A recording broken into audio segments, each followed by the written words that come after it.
Bonsoir à tous, bienvenue pour cette deuxième soirée des entretiens d'EVA. Aujourd'hui, notre thème est le vivant dans les milieux habités.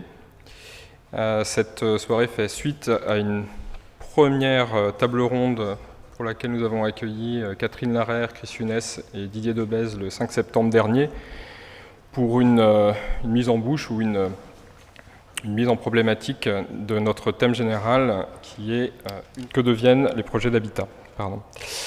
Le mois dernier, donc, dans notre séance introductive, nous sommes revenus sur le dilemme qui est le nôtre de penser en dehors de la modernité avec des cerveaux formés et déformés par elle. Nous avons évoqué cette fausse citation d'Albert Einstein: on ne résout pas un problème avec les modes de pensée qui l'ont engendré. Et un premier chantier est apparu. Il a été présenté par l'un de nos invités, Didier Debèze, qui a convoqué le philosophe Whitehead, et il nous a invités à reprendre son combat contre le réductionnisme logique et ce qu'il nommait la bifurcation de la nature, c'est-à-dire l'ensemble des opérations mentales, expérimentales, épistémologiques ou politiques qui sont à l'origine de notre conception moderne de la nature. En d'autres termes, il nous invitait à lutter contre les processus qui divisent et réduisent la réalité. Alors aujourd'hui, le constat est partagé, nous sortons du monde des architectures objets, de la maîtrise, du contrôle par la technique, pour entrer dans un monde d'interrelation, d'imprévisibilité, régi par les dynamiques du vivant et ses relations au non-vivant. Comment repenser le projet dans ces nouvelles conditions ? Comment prendre en compte la complexité du vivant dans la transformation des milieux humains habités ? Comment l'architecture peut-elle intégrer les cycles du vivant pour composer de nouveaux écosystèmes ? Autant de questions auxquelles nous allons tenter de répondre ou d'avancer ensemble avec un panel de 3 invités de choix que nous accueillons ce soir et que je vais vous présenter rapidement. Tout d'abord Philippe Descolin. Vous êtes anthropologue, docteur en ethnologie, titulaire de la chaire Anthropologie de la nature au Collège de France de 2000 à 2019, directeur du laboratoire d'anthropologie sociale, le LAS, entre 2001 et 2013, membre du Conseil stratégique de la recherche depuis 2014. Votre pensée a grandement contribué à qualifier les rapports entre humains et non humains. Et vous êtes l'auteur, entre autres, on va dire, et récemment des formes du visible, au Seuil en 2021, ou encore avec Alessandro Pignocchi, Ethnographie des mondes à venir, dans la collection Anthropocène au Seuil en 2022, pour quelques publications récentes. Grégory Kennett, vous êtes l'un des pionniers de l'histoire des humanités environnementales en France. Vous avez notamment créé dès 2009 les premiers enseignements dans ce domaine à Sciences Po Paris. Votre carrière universitaire vous a ensuite mené à l'Université de Versailles, l'Université de Lausanne, à la Sorbonne, à Abu Dhabi. Vous avez dirigé de nombreux projets de recherche et vous êtes aujourd'hui titulaire de la chaire Laudato Si pour une nouvelle exploration de la Terre au Collège des Bernardins à Paris. Alexandra Arène, vous êtes architecte, docteur en architecture. Vos recherches portent sur les cartographies alternatives et l'étude des territoires confrontés à la crise climatique. Pour vous, ce travail de représentation est un travail de reconstruction de l'idée de nature. Vous étudiez pour cela ce que vous nommez des zones critiques, ces lieux où s'expriment de manière manifeste les bouleversements climatiques actuels. Pour comprendre les mutations paysagères à l'échelle des cycles de la Terre, vous parlez alors de gaïagraphie. Vous y reviendrez tout à l'heure, je pense. Voilà pour cette présentation. Donc je vais maintenant céder la parole à nos invités. Et avant ça, je vais laisser Jacques Boulet, donc directeur du conseil scientifique, lancer les débats. Merci, bonne soirée à tous. Bien, bonsoir. Je fais de grands exercices vocaux par ailleurs et j'ai la voix brisée. J'espère qu'on me comprend quand même. Enfin bon, comme je ne chante pas, ça ne risque pas de poser de gros problèmes, j'espère, tout au moins. Bien, moi je suis satisfait d'une certaine façon et assez heureux de voir que nous avons pu réunir sur ces questions posées que nous allons traiter, nous avons pu réunir une assemblée de chercheurs, de professeurs et d'intellectuels qui ont abordé cette question qui travaille, on pourrait dire, tout le siècle, c'est-à-dire celle de l'habiter. Bon. Et même si un célèbre philosophe avait cru pouvoir se débarrasser assez vite de la question en posant que l'habiter était le trait fondamental de l'être, nous ne sommes pas allés très très loin avec cette proposition.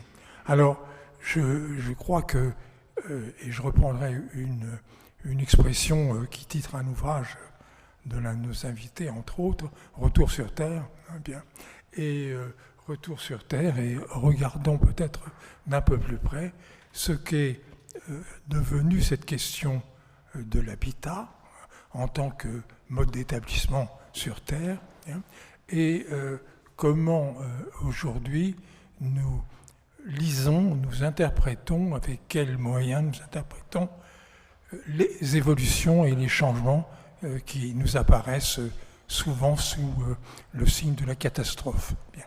Alors, je pense qu'on va sans doute mettre à distance cette interprétation courante et catastrophique de l'évolution de nos habitats et de notre façon d'habiter, mais je pense que cette distance à, disons, un discours ambiant est devenu nécessaire tant il est présent dans nos façons d'aborder cette question. Bien. Donc, je laisse la parole à mes voisins pour qu'on puisse effectivement entrer dans le débat. Je vous remercie. Merci de votre invitation. Bonsoir à toutes et à tous. À première vue, je suis très peu qualifié pour parler du vivant dans les milieux habités. Si on entend par milieu habité des milieux avec une haute densité démographique, dans la région du monde où j'ai mené mes recherches, la densité humaine est pour les Achuar, c'est-à-dire une population d'Amérindiens de la Haute-Amazonie entre l'Équateur et le Pérou, souvent inférieure à 0,1 habitant au kilomètre carré. Et donc c'est un milieu qui, à première vue, est très peu habité.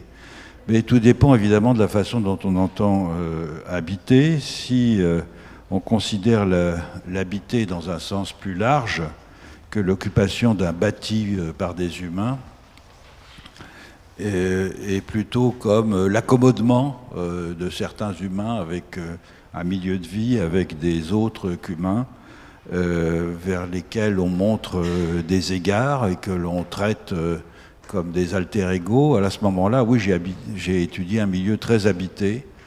Un milieu très habité parce qu'il était profondément transformé. Un mot d'abord sur cet aspect qui est important. Les traces de l'habitabilité d'un milieu, elles ne se repèrent pas uniquement dans les restes du bâti, encore que dans cette région un peu à l'ouest de la zone où j'ai mené mon expérience ethnographique, et il y a maintenant grâce au LIDAR, on a réussi à découvrir une véritable région urbaine au bord d'un fleuve amazonien et qui a été très très densément peuplée avec des voies rectilignes coupant des vallées et des combes. Donc la région a été, en tout cas dans sa partie la plus occidentale, occupée de façon très dense il y a à peu près un peu plus de 1000 ans. Mais si on entend l'habiter au sens que je viens de dire, c'est-à-dire dans la forme des accommodements entre humains et non humains, alors en effet, les restes de cet habitat sont visibles dans la forêt. Ils sont visibles dans la forêt par la composition floristique de la forêt amazonienne. Des ethno-écologues dans mon genre ont étudié ça dans différentes parties de l'Amazonie et ont pu montrer que les façons culturales, c'est-à-dire l'horticulture sur brûlis.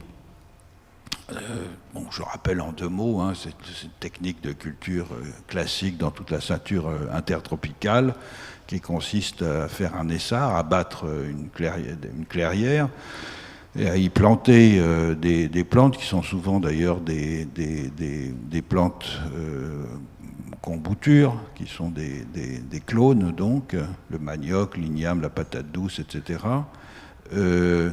Et qu'on abandonne au bout de quelques années. Ces jardins et les maisons qui sont au cœur de ces jardins laissent peu de traces au bout d'un certain temps.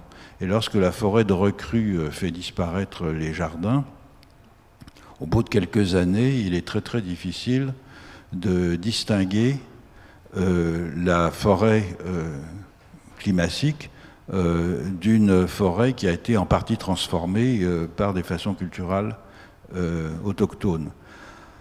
Sauf sur un point, c'est qu'il y a une densité beaucoup plus grande dans ces endroits de plantes sylvestres utiles aux humains.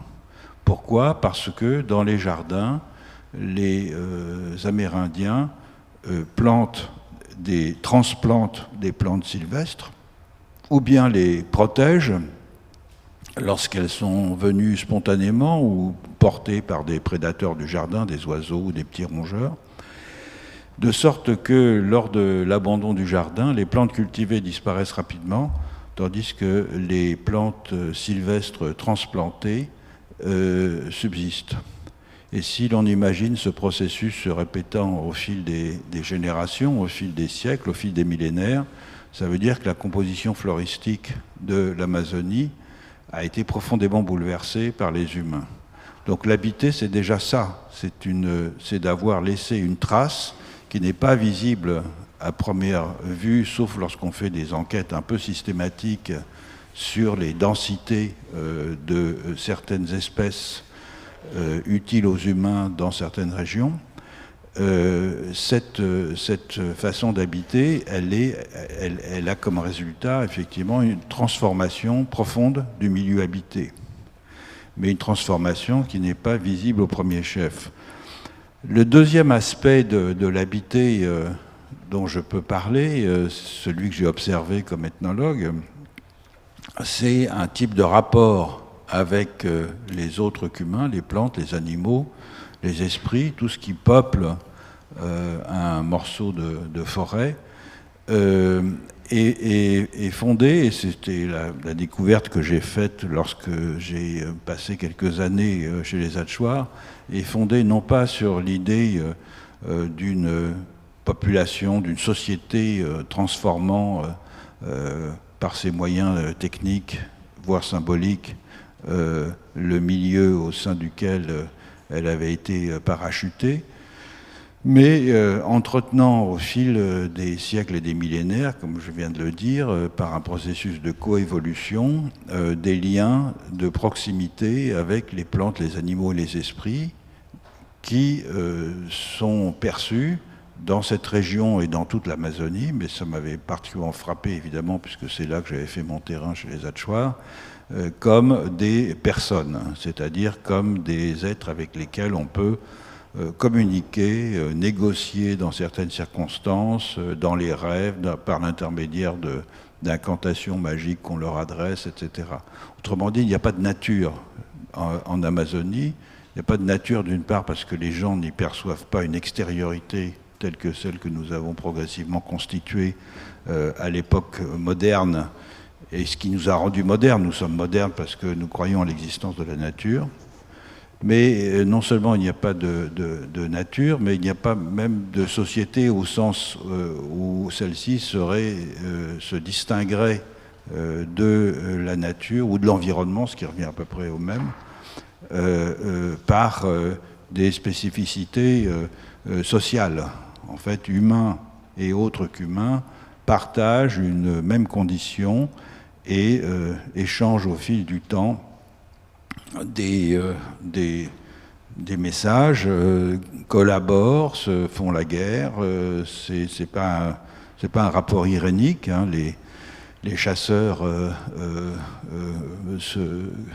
communiquent avec les animaux qu'ils chassent et qu'ils traitent comme des beaux-frères, mais ils font la guerre à leurs beaux-frères aussi, de toute façon humains, et traitent avec les maîtres du gibier, c'est-à-dire les esprits qui sont les pasteurs en quelque sorte des animaux sauvages, comme avec des beaux-pères. Donc ce monde que j'ai appelé animiste en utilisant un terme qui était tombé en désuétude, voire en discrédit, ce monde animiste, en fait, il existe sous la forme d'un archipel assez vaste, non seulement en Amazonie, mais parmi les populations autochtones d'autres régions du monde, dans le nord de l'Amérique du Nord, dans tout l'air subarctique ou périarctique, dans certaines régions d'Asie du Sud-Est, dans certaines régions de Mélanésie, où partout les gens habitent le monde en entretenant au quotidien des rapports de personne à personne avec des autres qu'humains. Et ce qui n'empêche pas, comme j'ai commencé par le dire, une transformation profonde des milieux, une anthropisation profonde des milieux au fil du temps, mais il n'y a pratiquement pas de région du monde qui ne soit pas anthropisée. Même les chasseurs-cueilleurs en Australie, par les feux de brousse, ont profondément transformé les milieux de vie qu'ils occupent. C'est la même chose au Brésil, dans le Cerrado, qui est la région de savane du Brésil central, où les feux de brousse sont pratiqués depuis des millénaires et ont transformé la végétation et de ce fait les populations animales qui l'occupent. Donc l'habitation du monde, elle est très ancienne. J'avais cité dans une conférence que j'avais faite où Catherine Larère était présente, cette phrase de Humboldt qui, dans une lettre à Schiller, disait que ce qui l'intéressait, c'était l'habitabilité progressive de la surface de la Terre, comme projet scientifique. Et effectivement, cette habitabilité, il faut la mesurer dans toutes ses dimensions. Et la question qui se pose maintenant, c'est de savoir pourquoi avons-nous rendu ce monde maintenant quasiment inhabitable, ou bientôt inhabitable. Et donc, la façon dont j'ai souhaité répondre à cette question comme anthropologue, c'est de comprendre comment d'autres civilisations que la nôtre ont rendu ce monde habitable avec des perceptions, des conceptions différentes, des rapports de continuité et de discontinuité entre humains et non-humains. Ce qu'on peut appeler le naturalisme, en tout cas c'est le terme que j'ai choisi pour définir la façon dont nous avons commencé à occuper le monde il y a quelques siècles, thématisé au XVIIe siècle dans les textes philosophiques comme une dissociation entre les humains et les non-humains ou la nature. Cette façon d'occuper le monde est tout à fait singulière. D'autres civilisations ont envisagé d'autres façons de percevoir les continuités, les discontinuités entre humains et non-humains. Et c'est pour ça que ce que j'ai appelé, je ne suis pas le seul, l'ontologie des façons d'habiter est importante, parce que l'ontologie, c'est simplement le mobilier du monde. Qu'est-ce qu'on met dans le monde et quel type de rapport on entretient avec ces éléments du monde. Nous avons fait un choix. Quand je dis nous, c'est nous modernes, nous Européens d'abord et modernes ensuite, parce que la modernité européenne s'est répandue maintenant un peu partout ailleurs sur la planète. Nous, Européens modernes, avons décidé d'établir cette dissociation entre, du point de vue de la subjectivité, de l'intériorité, de la discontinuité morale et cognitive entre humains et autres qu'humains, d'autres populations, je pense en particulier aux populations que j'ai appelées animistes, ont décidé de considérer au contraire qu'il y avait continuité entre humains et autres qu'humains de ce point de vue, mais que les différences entre les formes de vie se plaçaient du point de vue des capacités physiques que ces formes de vie déployaient pour habiter le monde. Et de ce point de vue-là, la théorie des contraintes physiques que les animistes ont développées ressemble un peu à celle de Jacob von Uexküll, c'est-à-dire l'idée que chaque classe d'êtres, en fonction de ses capacités physiologiques et anatomiques, s'ouvre à des mondes qui sont comme des prolongements de ces capacités-là, en fonction de ces formes de locomotion, de ces types d'alimentation, etc., etc. Et c'est parfaitement logique, hein, c'est-à-dire que le monde d'un aigle harpie n'est pas le monde d'un poisson-chat. Il peut arriver qu'ils se rencontrent, c'est exceptionnel, mais dans cette grande chaîne de prédation qui est la chaîne trophique dans la forêt équatoriale, en fait, il est rare qu'ils se mangent. Il y aura toutes sortes d'intermédiaires qui vont combler en quelque sorte les vides, et chacun d'entre eux va se déployer dans un monde différent. Ce qui est évidemment l'inverse de notre attitude, et l'idée qui est au contraire l'idée que les humains sont une exception du point de vue de leurs facultés morales et cognitives, mais qu'ils ont des capacités physiques qui ne les distinguent pas des autres qu'humains, puisqu'ils sont soumis aux mêmes lois de la biologie, de la physique ou de la chimie. Donc, l'habiter, pour un anthropologue comme moi, ça veut dire essayer de comprendre les différentes façons que des populations autour du monde ont inventé, choisi, actualisé, objectivé pour faire monde, en percevant des continuités, des discontinuités entre eux-mêmes et les autres qu'humains, et en actualisant, en ratifiant en somme ces continuités et ces discontinuités par l'intermédiaire de systèmes techniques qui ont plus ou moins affecté les autres qu'humains. Je crois que, je ne sais pas, je parle depuis presque 20 minutes, donc on m'avait dit un quart d'heure, mais vous êtes très généreux dans le contrôle de la parole. Je vais peut-être m'arrêter ici, et on poursuivra ensuite, éventuellement dans une discussion entre nous trois. Merci. Merci. Bonsoir à toutes et à tous. Merci pour l'invitation. Alors, en tant qu'historien du monde moderne et des mondes naturalistes, je ferai en quelque sorte le chemin inverse de Philippe Descola, puisque je vais partir d'un monde densément peuplé et densément construit pour essayer de voir comment on peut en faire surgir éventuellement des accommodements et des façons de repenser le projet d'habiter la Terre. Alors dans un premier temps, ce que je voudrais faire néanmoins par rapport à la question qui nous est posée, c'est déplacer les termes de cette question et mettre de côté le vivant pour remplacer le vivant par la processualité. Et je vais m'expliquer pourquoi. D'abord, la première raison, c'est parce que le vivant donne en architecture un usage qui est très facilement restrictif, où le vivant est en quelque sorte absorbé comme un prolongement de la pierre et de l'architecture, comme une architecture verte. C'est quelque chose qu'on voit apparaître dès les photos d'Adger quand il photographie le château de Versailles, où il voit les perspectives comme un prolongement des lignes de pierre des gradins.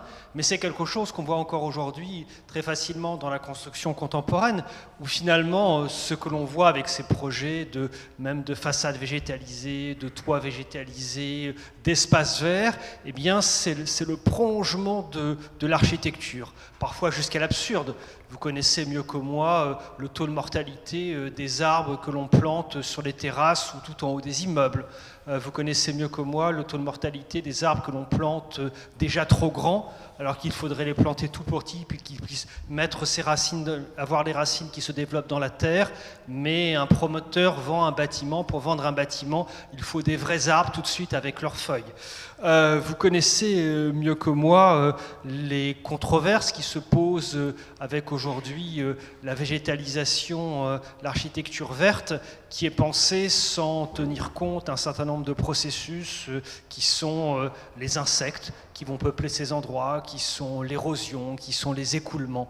Eh bien, cela veut bien dire que ce verre, il faut s'en méfier parce qu'il est une extension du minéral. Mais il y a une raison plus profonde, et je reprendrai un argument développé par Jérôme Gaillardet dans son grand livre « L'habitat de la Terre » qui sortira demain aux éditions La Découverte, qui est que le danger, si on prend le terme vivant, c'est de réduire le vivant à l'animal, aux plantes, et on connaît l'extension qu'en a fait Emanuele Coccia à très juste titre, en montant le risque d'un animocentrisme. On pourrait l'étendre aux insectes, mais en réalité, ce qui fait l'habitabilité de la Terre, c'est bien d'autres choses. C'est le cycle du phosphore, ce sont les bactéries, ce sont les processus géologiques de dissolution. Et tout ceci, il est un petit peu difficile de l'appeler vivant. C'est pour ceci que c'est la raison pour laquelle je parle de processualité, c'est-à-dire tout ce qui se met en mouvement et tout ce qui est processus.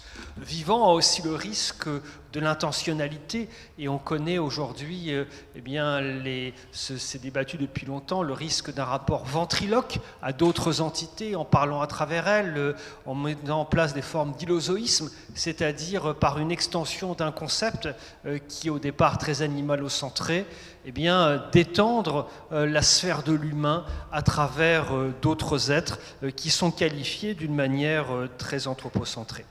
Alors,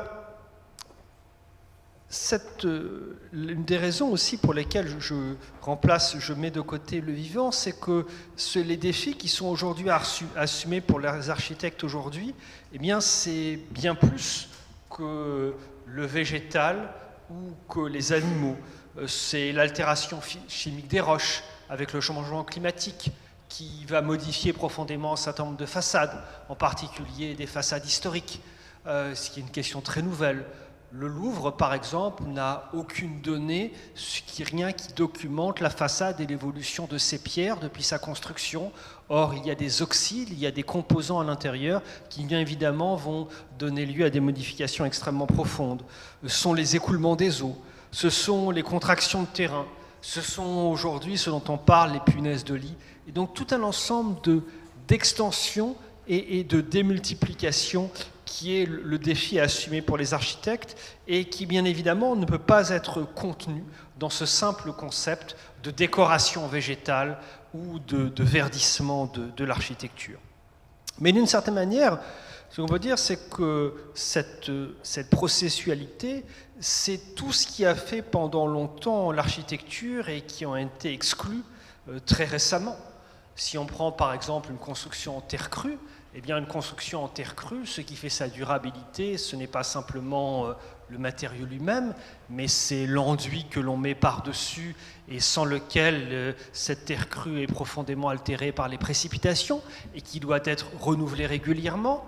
Ce sont la disposition des poutres et du bois qui ne doit pas être en contact immédiat avec la terre, mais par lesquels il faut intercaler des pierres pour que les termites ou différents insectes ne rentrent pas dedans. Donc d'une certaine manière, on peut dire que cette processualité, elle a pendant très longtemps habité l'architecture, qui à un moment s'en est détournée, et vous connaissez mieux que moi cette histoire, c'est-à-dire l'introduction à un moment de certains matériaux, de certaines conceptions qui font que l'on peut dire, on peut faire l'histoire de la façon dont l'architecture elle-même a perdu son sol.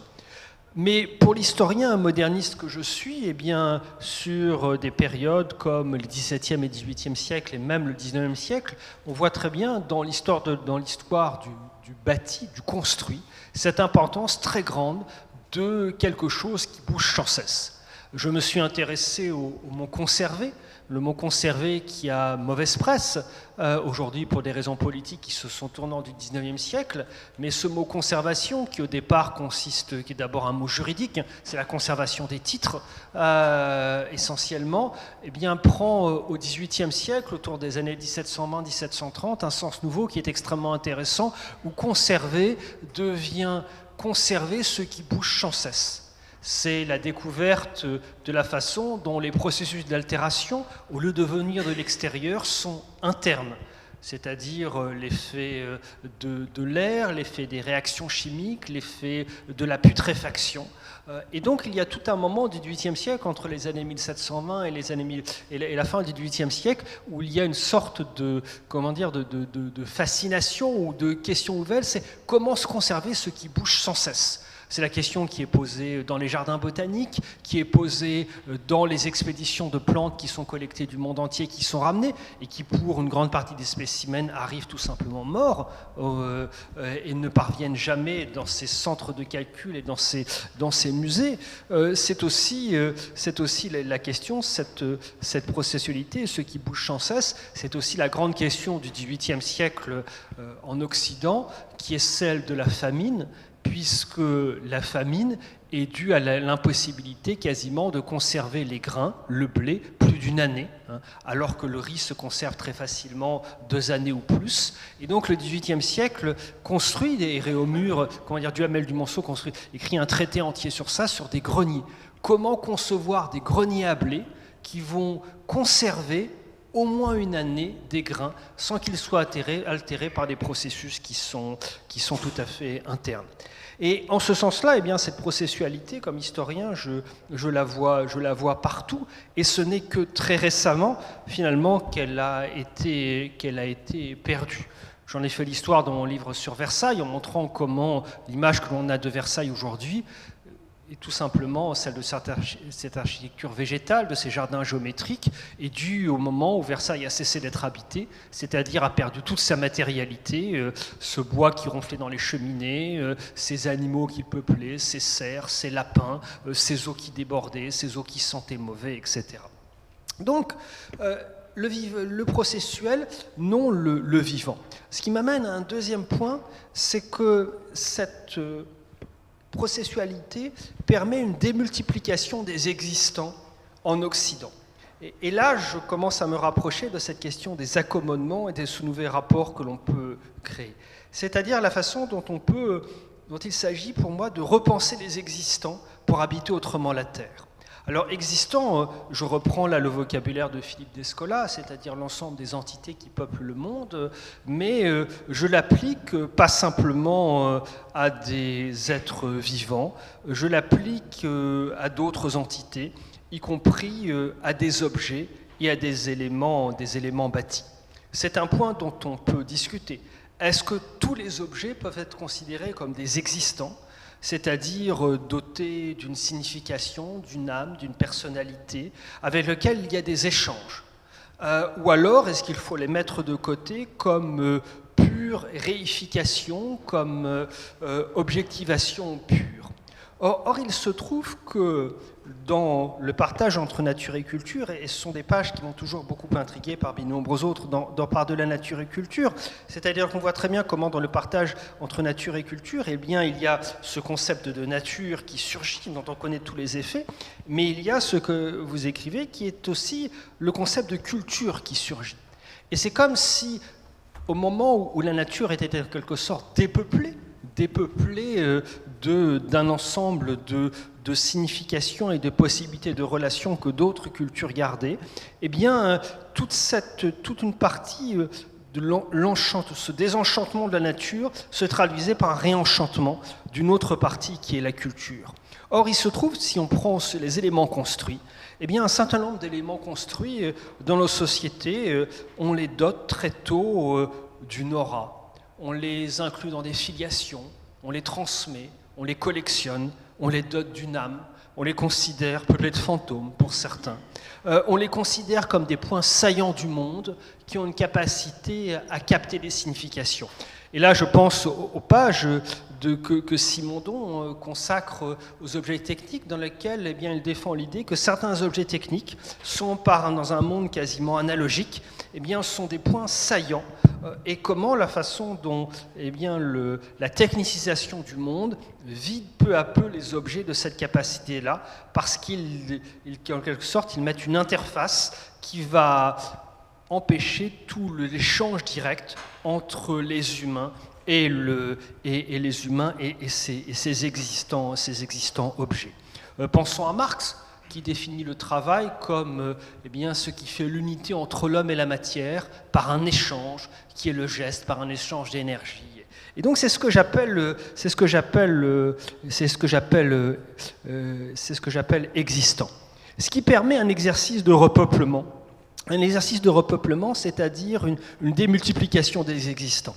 Et là aussi, c'est quelque chose qui n'engage que moi, mais je lis par de la nature et culture, et cette critique très forte du naturalisme, c'est comme une portée critique de déstabilisation, mais qui invite aussi d'une certaine manière à repeupler ce monde en faisant surgir des éléments qui ont été masqués ou détrônés par la modernité. C'est la raison pour laquelle j'ai terminé un texte qui j'espère sortira bientôt, qui est une écologie des musées, qui est un après-midi avec un regard en histoire orientale dans le musée du Louvre, où il s'agit non pas d'analyser des images, mais il s'agit d'analyser des tableaux, c'est-à-dire la patine, c'est-à-dire les processus d'altération, la lumière, ce que ça signifie de faire rentrer une statue d'extérieur, comme celle qui était place des Victoires, les captifs de Desmarais, dans un intérieur, où normalement il ne peut pas rentrer. On mettra 50 ans pour y arriver, tellement c'est compliqué. Et ce sera une décision de Pailhan des Travaux du Grand Louvre qui décidera, trouvez-moi une statue d'extérieur monumentale pour la mettre à cet endroit-là. Et ça pose tout un certain nombre de problèmes de restauration. Est-ce qu'on enlève les traces de pluie? Est-ce qu'on enlève les goudrons qui étaient déversés lorsqu'il était abandonné et oublié dans le parc de Sceaux? Comment est-ce qu'on met en scène, comment est-ce qu'on rappelle qu'il y avait un air extérieur qui était en interaction avec ce tableau? Et ce qui m'intéresse, pourquoi est-ce que je mentionne ceci dans le débat qui nous réunit aujourd'hui, c'est que je pense qu'aujourd'hui la grande question de l'architecture, c'est justement, pour habiter la Terre, c'est celle des existants. La construction en Occident a fonctionné depuis des décennies en artificialisant des terres agricoles et en s'étendant sans cesse. Vous en connaissez les chiffres, hein. Pour la France, depuis 1945, hein, c'est une grande partie des terres agricoles qui ont disparu. Et tout le modèle même économique a été organisé autour de ceci. Le bouleversement qui se passe aujourd'hui, pour des questions réglementaires qui sont la ZAN, zéro artificialisation nette, dont on mesure dans l'actualité à quel point ça dérange certains, eh bien, oblige à un autre modèle, c'est-à-dire à réhabiter ces existants, ces abords de ville, ces zones abandonnées, ces friches, ces bâtiments qui n'ont pas de classement patrimonial, mais qui ont néanmoins une valeur intéressante et qu'il faut réhabiter et remettre en mouvement. Or, il se trouve que pour l'instant, les promoteurs n'ont pas de modèle économique. Parce que le seul modèle économique, c'est celui du patrimoine historique, des bâtiments classés ou inscrits à haute valeur, ou celui du luxe. Mais comment peut-on faire avec tous ces fantômes qui peuplent nos villes, qui peuplent nos abords, ces éléments bâtis, ces hangars, ces entrepôts? Eh bien, ce sont justement ces existants auxquels nous sommes attachés et que l'on ne peut pas considérer comme des déchets, parce que c'est aussi quelque chose qu'il faut faire tomber anthropologiquement, la notion de déchet. La notion de déchet, ça a consisté à inventer conceptuellement l'idée que quelque chose que j'ai produit n'est plus moi, n'est plus socialisé, n'est plus rattaché à ma personne. Eh bien justement, la question des existants nous oblige aujourd'hui à considérer que ces choses qui ont été construites nous sont bien attachées à nous et il faut apprendre à vivre avec elles. Alors vous me direz que ce n'est pas la situation des pays émergents à forte croissance, qui sont toujours sur le modèle qui est l'artificialisation des terres agricoles. En effet, mais si on regarde ce qui se passe en Chine aujourd'hui, où les promoteurs chinois nous disent qu'ils ont construit beaucoup plus de bâtiments que ce dont ils avaient besoin, alors que jusqu'ici, il y avait l'argument qui était il faut construire chaque année 30 millions de nouveaux logements et on n'en construit pas assez. Eh bien, cela montre que même dans les pays émergents, cet argument a des limites. Ce qui m'arrive à mon dernier point, que je ferai brièvement, c'est que la façon dont j'aborde cette question de l'habitat de la Terre, de la processualité, c'est pour parvenir à une théorie de la forme. Comment faire avec les existants, c'est comment les habiter autrement, et donc comment les mettre en mouvement. C'est une approche morphologique, alors ce n'est pas l'approche morphologique des deux grandes traditions que l'on connaît, l'approche goethéenne ou la tradition anglaise de Pete Rivers et du darwinisme, mais j'y suis arrivé plutôt par un personnage qui est un des fondateurs de l'histoire de l'art et de l'archéologie, Arcis de Caumont, et qui est en fait influencé par tout ce qui traîne depuis la fin du XVIIIe siècle, qui est le modèle de l'histoire naturelle. Dans son cours sur les monuments, dans son traité d'architecture civile et militaire, eh bien, il y a un grand problème qui est de comprendre la genèse des formes. La grande question des antiquaires normands dans les années 1830, c'est de savoir si le gothique anglais est une émanation du gothique normand, ou en est une dégradation, ou est tout à fait autre chose. Et pour répondre à cette question, eh bien, il utilise les méthodes de l'histoire naturelle, c'est qu'il fait des planches et il classe des éléments architecturaux, des porches, des voûtes, pour montrer par un phénomène évolutionniste, comme des poissons, comme des êtres, pour répondre à cette question. Et ce qui est extrêmement intéressant, c'est que lorsqu'il fait ceci, eh bien, pour lui, indissociablement, ces éléments bâtis sont indissociablement liés à un sol, liés à une géologie. Sont liés à toute une processualité qui est sa méthode morphologique.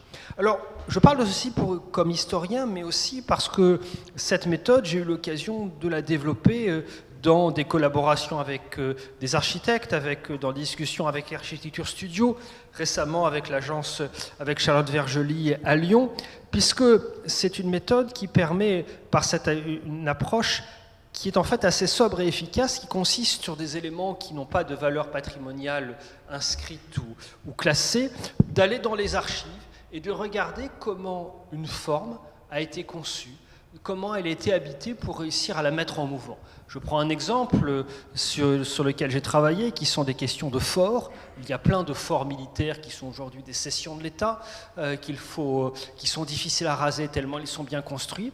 Eh bien, un fort, quand on comprend sa forme, un fort, c'est d'abord un lieu qui a été construit pour tenir un siège pendant plusieurs mois, généralement entre 300 à 600 hommes, avec, c'est des choses que l'on trouve dans les archives, des citernes d'eau, avec des chevaux, avec des stocks et des magasins, avec une gestion de l'altération des eaux et des écoulements pour que les contre-escarpes et les murs ne s'effondrent pas. Et donc, ce sont des lieux profondément durables.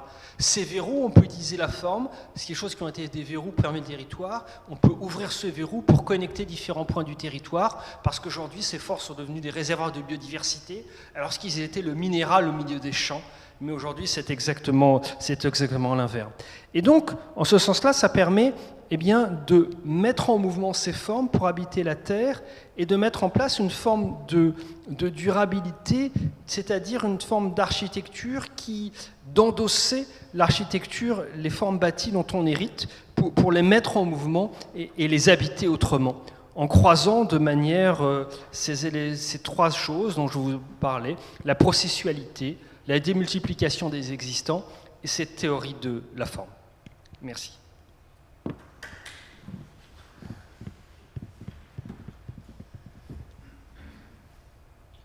Je m'approche un peu. Ça marche ? Oui. Bonsoir à tous, merci pour vos passionnantes interventions. Alors moi je suis architecte, donc je suis pas théoricienne, même si j'ai un doctorat en architecture. Donc je vais essayer de présenter plutôt des expériences cartographiques, des images, parce que comme vous vous en doutez, la question de l'habitabilité, voilà, je suis architecte, ça me parle aussi. C'est quelque chose qui me questionnait et qui m'inquiétait aussi par rapport à la crise actuelle. Il faut dire aussi que je remplace Frédéric Aïtouati, qui devait être là ce soir, avec qui j'ai coécrit Terraforma, manuel de cartographie potentielle, où justement on essayait aussi et Axel Grégoire, avec qui on essayait de se questionner sur des nouvelles représentations de la Terre et surtout de la zone critique. Donc aujourd'hui, je suis architecte, mais je vais parler d'une discipline scientifique que j'ai suivie. Donc je vais plutôt parler de géochimie, géophysique, hydrologie. Donc voilà, on sort un petit peu tous de nos rôles, j'ai l'impression. Donc, qu'est-ce que c'est la zone critique? C'est finalement là où on habite. Donc, voilà, c'est peut-être un autre angle. Mon travail, en fait, a consisté dans ma thèse à suivre des scientifiques au travail, dans des observatoires, pour essayer de comprendre comment cette science leur permettrait une nouvelle compréhension de la nature dans notre monde naturaliste, on va dire. Je peux le reprendre. Alors, je vais commencer par une petite vidéo.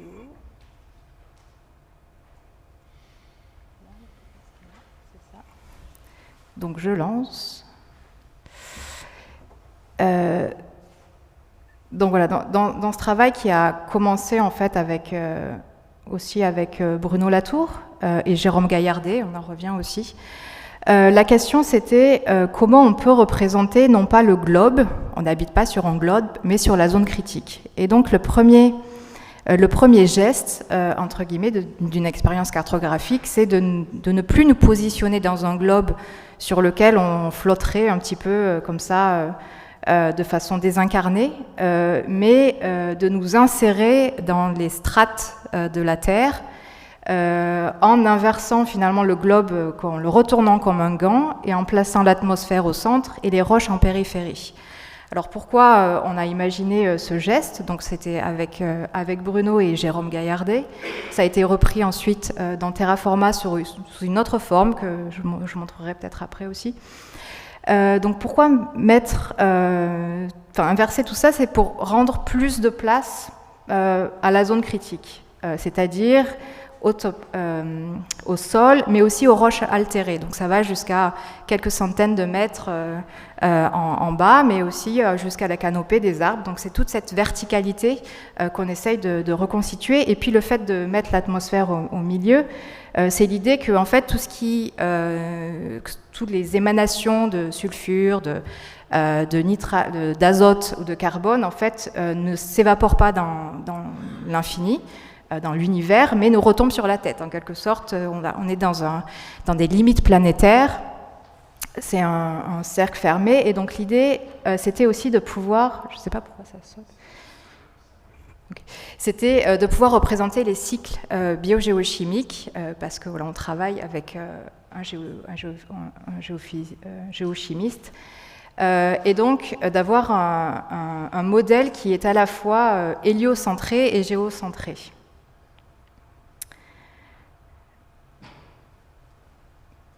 Donc, qu'est-ce que la zone critique? C'est aussi des observatoires situés dans des paysages, dans différents endroits du globe. Il y en a beaucoup en France aussi. Et donc, les scientifiques instrumentent avec des capteurs différents éléments du paysage. Ici, par exemple, vous avez la River Lab qui est positionnée à côté d'une rivière. Donc là, pour le coup, c'est un instrument assez sophistiqué qui analyse chimiquement toutes les molécules de la rivière à haute fréquence, c'est-à-dire toutes les 30 minutes, il va prélever l'eau de la rivière qui passe dans la machine et en faire une data assez complexe. Et ce qui est intéressant en fait, c'est que c'est fait à partir d'une seule goutte. Donc il y a une espèce aussi de micro-macro cosmologie qui se met en place, je ne sais pas comment le dire. Mais en tout cas, à partir d'une goutte d'eau, ils arrivent à reconstituer ce qui se passe dans un bassin versant. C'est l'objet d'étude des observatoires, c'est les bassins versants. Ce qui m'avait étonnée, en fait, c'est quand j'ai écouté ces scientifiques qui me disaient qu'en fait, il n'y a pas qu'un flux d'eau, il n'y a pas qu'un flux d'une rivière d'eau, il y a des flux élémentaires. Il y a un flux de calcium, il y a un flux de phosphore, il y a un flux de carbone, et en fait, ça ouvre le champ de ce qu'on peut comprendre que ce qu'est une rivière, donc elle est multiple. On pourrait même dire c'est comme un pluriverse, si on veut prendre le terme faire un jeu de mots avec William James sur la pluralité des mondes. Et donc dans les observatoires de la zone critique, il y a beaucoup plus d'instrumentation, bien sûr. Donc là, j'en montre un exemple. Après, ces vidéos sont aussi disponibles sur le site de SOC, parce que je n'ai pas dit, mais voilà, j'ai un studio aussi, donc si vous voulez aller les voir un peu plus calmement. Mais ce qu'on a aussi essayé de faire, donc, c'est de représenter cartographiquement ces observatoires de la zone critique, avec tous les capteurs qui nous donnent en fait différents points de vue sur ce que peut être un paysage. Donc là, on voit la construction du modèle, où on a replacé l'atmosphère au milieu et puis les roches. Donc on utilise toujours le même modèle, mais cette fois-ci, on va y ajouter des capteurs et les phénomènes qui permettent de voir en fait. Les capteurs sont comme ils nous rendent capables de voir des choses, des process aussi, dont on ne peut pas voir à l'œil humain, et notamment les milieux souterrains qui souvent on habite sur la surface, on a un cadastre à partager, mais finalement il se passe quand même beaucoup de choses en milieu souterrain. En tant qu'architecte, des fois, ou en tant que paysagiste aussi, on n'a pas forcément cette vision des interactions chimiques dans ces milieux souterrains, des chemins de l'eau, de l'âge de l'eau, puisque l'eau peut être fossile. Il y a tout un tas d'histoires intéressantes qu'on peut extraire de ces observatoires. Et là, on est dans la forêt des Vosges, donc qui est une forêt acide. Ça a été instrumenté pour répondre à cette question des pluies acides, mais aussi parce que c'est une forêt plantée d'épicéas. Donc là, on n'est pas dans la forêt amazonienne, mais vraiment c'est une forêt qui est aussi plantée, mais de façon catastrophique, puisque en plus les épicéas acidifient encore plus les sols. Et donc il y a une espèce de cycle comme ça infernal qui se met en place. Donc voilà, les scientifiques essayent de retracer ces cycles et comment aussi les politiques de ces dernières années ont permis de résorber ces pluies avec une certaine recrudescence aussi en 2000 suite à des émissions venant d'Asie. Et donc ils sont capables de montrer comment en 20 jours en fait on arrive à avoir des pluies acides sur ce territoire. Donc il y a une espèce aussi de connectivité entre des lieux, une connectivité finalement terrestre. Donc c'est pour ça que aussi les scientifiques peuvent être qualifiés de scientifiques de terrestres quelque part. Ils atterrissent en fait quelque part. Ils sont dans des observatoires très bien situés. Donc il y a aussi des méthodes de connaissance plus classiques comme les carottes géologiques que tout le monde connaît. Et puis, bien sûr, il y a la question de la sécheresse et de la baisse de niveau d'eau potable, qui est aussi suivie par les scientifiques. Donc là, c'est passé tout à l'heure, mais il y avait le River Lab, qui était aussi un instrument sophistiqué, mais assez intéressant, parce que son signal... il est tellement sensible qu'il perçoit les échos des vagues qui sont des marées de la mer du Nord qui sont émises finalement à l'échelle planétaire et aussi sous cette forêt. Donc voilà, là c'est un peu la reconstitution avec tous ces capteurs qui en fait finalement nous offrent une autre façon de percevoir ou d'avoir une expérience de l'environnement. Peut-être, et ça m'amène à une autre expérimentation cartographique, donc cette fois-ci plutôt partant des processus et des cycles. Donc là, je fais une petite pause. Donc là, on récupère toujours le même modèle avec l'atmosphère au milieu et puis les roches en périphérie. Et on a imaginé une petite grammaire graphique, pour tenter de montrer des cycles biogéochimiques. Donc là, vous avez le cycle de carbone. Donc suivant que donc les cycles peuvent tourner dans un sens ou dans l'autre, c'est-à-dire ils peuvent partir de l'atmosphère et aller vers les roches, ou bien partir des roches pour aller vers l'atmosphère. Donc ça, on a deux lignes différentes qui expriment ceci. Et ensuite, on a des cycles par processus, donc la photosynthèse, la respiration, l'humidification, l'oxydation, l'export de carbone organique. Donc ça fait partie un petit peu des processus, on va dire, constants, terrestres, naturels. Ce qu'on a essayé de montrer avec cette visualisation, c'est l'impact des activités humaines sur la perturbation de ces cycles. Donc là, vous voyez la ligne 7, ça montre les émissions humaines, donc les énergies fossiles et le ciment qui ramènent le carbone des roches jusqu'à l'atmosphère. Et donc, il crée l'état où on en est, où on est à un niveau de CO2 complètement exorbitant. Donc voilà, avec Cécile, en fait, on questionne aussi, enfin, on essaye de visualiser l'habitabilité des territoires en sachant que la façon dont un territoire est habitable dépend de ses cycles géochimiques. C'est-à-dire si on a un certain nombre de nutriments, si on n'a plus de nutriments dans les sols, c'est qu'il y a un problème de cycle, en fait, de cycle du phosphore, de cycle de l'azote, du cycle du calcium. Donc voilà, c'est comment aussi on passe d'un référentiel qui est géographique, une localisation un peu entre de la grille cartésienne,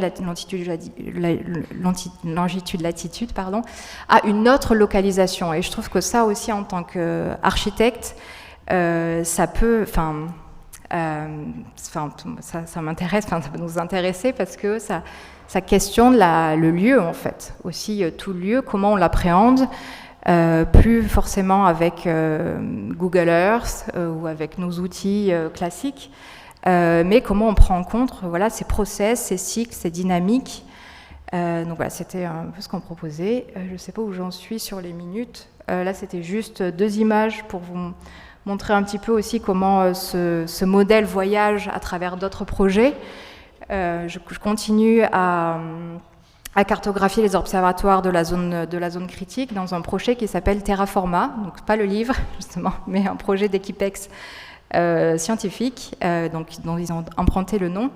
Et l'idée, c'est de montrer donc les capteurs existants, mais aussi des capteurs spéculatifs, c'est-à-dire qu'ils sont en train de développer des capteurs, et ils se questionnent aussi sur la façon dont ça va permettre je ne sais pas comment dire, c'est pas rendre visible un environnement, mais c'est le concrétiser. Jennifer Gabrys parle de concrescence en anglais ou en français, je ne sais pas si ça marche.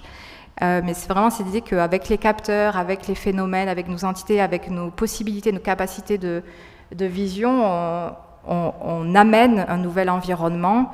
Voilà, on le crée en quelque sorte.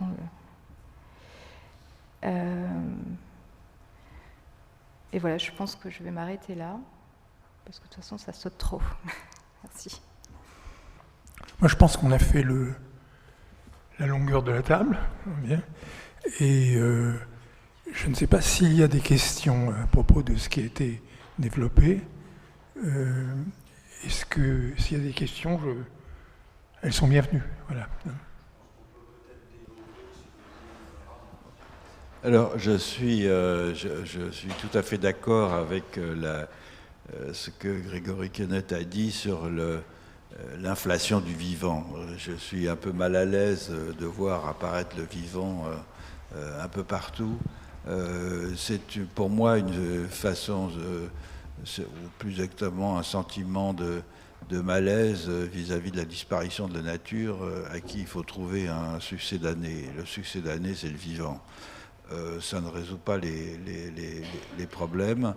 Je suis parfaitement d'accord que l'ensemble des composantes d'un milieu de vie sont à la fois biotiques mais aussi abiotiques, et que le vivant ne décrit qu'une partie de ces milieux de vie. Alors moi j'avais effectivement proposé l'expression d'existant, je crois même que je l'avais emprunté à Bruno Latour qui en avait fait un usage discret dans un de ses livres.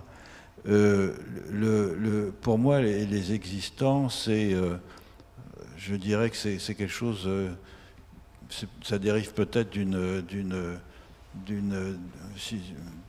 formule de Wittgenstein qui dit le monde c'est tout ce qui nous advient ou tout ce qui nous arrive, et les existants c'est tout ce que nous percevons qui nous arrive, et donc c'est pas des unités décomposables, c'est pas bien évidemment simplement des plantes ou des animaux ou même des artefacts, c'est l'ensemble des éléments du mobilier ontologique qu'une population va détecter à un certain moment du fait des filtres qu'elle a développés au fil du temps et qui sont activés lors de la socialisation et qui lui permettent de percevoir un élément, d'en ignorer un autre, ou de développer des techniques de détection Et en ce sens que ce que fait Alexandra Arène est absolument fondamental, puisque au fond on ne peut bien décrire qu'avec des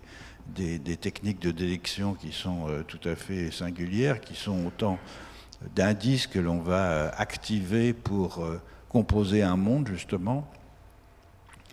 Et ce que ça reflète, cette notion d'existence, c'est quelque chose qui me vise à trancher sur une opposition assez classique et qui effectivement rejoint l'opposition entre nature et culture que vous avez évoquée tout à l'heure, à savoir l'idée qu'il y a un monde tout constitué qui attend d'être perçu, identifié et investigué, et qu'il y a de très nombreuses visions du monde qui sont autant de façons de percevoir ce monde, dont la seule qui est légitime est la vision scientifique. C'est une façon de voir les choses que j'ai toujours trouvée un peu coloniale, disons, en tout cas extrêmement eurocentrée.